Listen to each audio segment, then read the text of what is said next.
Hello everyone! Kalahating kapo ng asukal para sa ating gagawing caramel dito sa ating leche flan na hindi natin gagamitan ng itlog. Tutunawin lang po natin ito. Kaya naman, this is Bella, ang inyong kusinera ng Udelmo's Kitchen. Kung bago ka sa channel na to, syempre, welcome na welcome ka. At kung dati ka naman, welcome back. Kaya naman, don't forget to subscribe, like and share, at pakihit mo na rin ang notification bell. Isama mo na yung all para lagi kang updated sa mga bagong upload.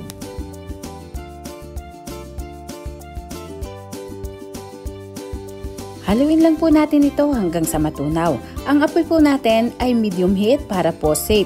Pero kung kaya nyo naman po na high heat yung apoy ay okay lang. Basta iwasan nyo lang po na masunog para po hindi mapait itong ating caramel.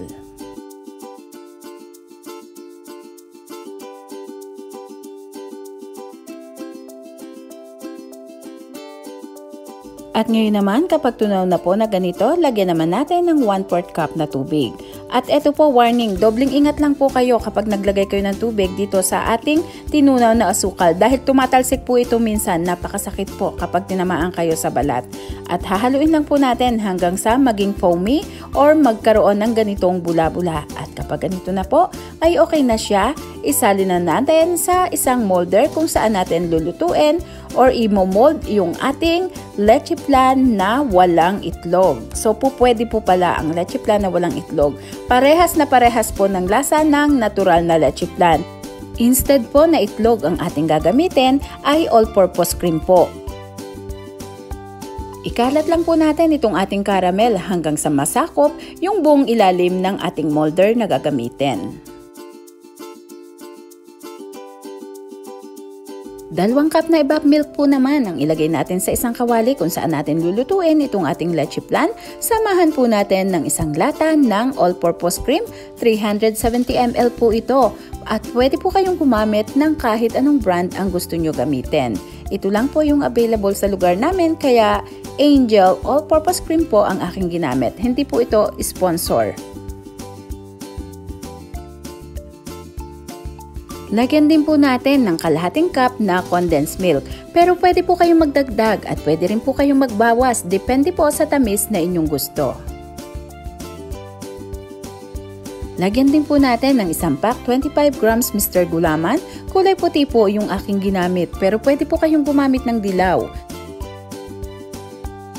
At atin lang pong haluin hanggang sa magsama-sama ang lahat ng ingredients. Ang apoy po natin dito ay medium heat lamang. Ang paghalo po natin dito ay tuloy-tuloy lamang hanggang sa maluto para maiwasan po natin ang pagkasunog. Dahil ito po ay cream sa kagatas, napakadali lang po niyan dumikit sa kawali. At ang timer po natin dito ay start kapag ganito na umuusok na yung ibabaw. At kapag ganito na po, ay start na natin ang timer hanggang 10 minuto. Patuloy lang po ang paghalo natin.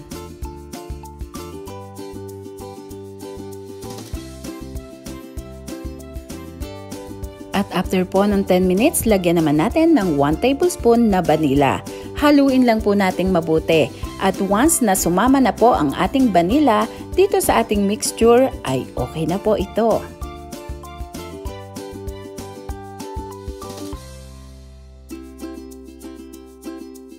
Ngayon naman, ay isalin na po natin ito sa container na nilagyan natin ng caramel. Gagamit lang po tayo ng strainer para po kung merong mga buo-buo ay hindi na po ito sasama.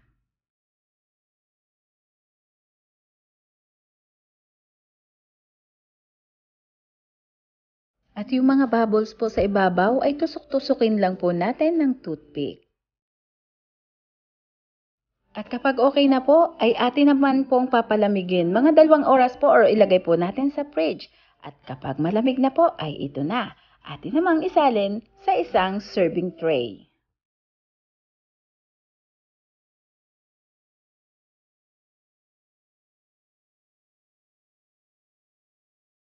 So ito na po, sa itsura pa lang ay talaga namang leche flan na po siya talaga. Kaya syempre, atin itong titikman bago matapos ang bidyong ito.